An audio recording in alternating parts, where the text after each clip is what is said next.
Major highway closure will impact thousands of drivers in our area starting this weekend. You're looking live at the Mass Pike right now. That's typical, but starting Friday night, there will be lane closures between exits 123 and 125 in Newton and Weston in both directions. It's likely to cause a major headache for anyone heading out and around Boston this weekend.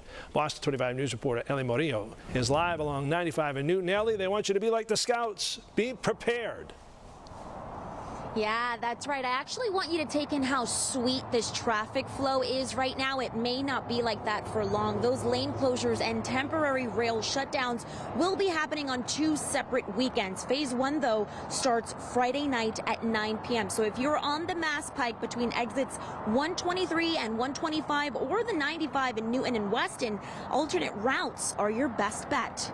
It's going to be hell. MassDOT says this will be a swift but strategic project. It aims to replace the I-90 bridge over the MBTA railroad, and it will happen in 2 phases. Phase 1 starts this weekend, and those closures and rail shutdowns will go through 5 a.m. on Monday. Phase 2 will be the demolition process of the existing tunnel on the westbound side of the turnpike. That will happen the weekend of June 20th. Of course, it's misery, especially when anything goes down here in Boston with the tunnels and stuff, and trying to get through here during a weekday stuff.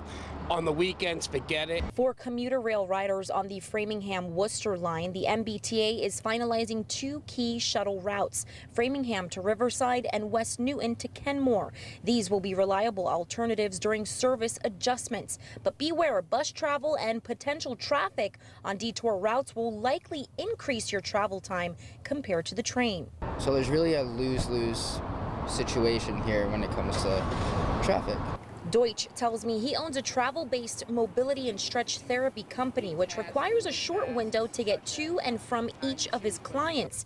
He says these lane closures may now force him to take back roads. Back roads are an option for me and for a lot of people, but it's still with back roads, you're going really slow, and everybody else who is also in traffic is also hitting the back roads.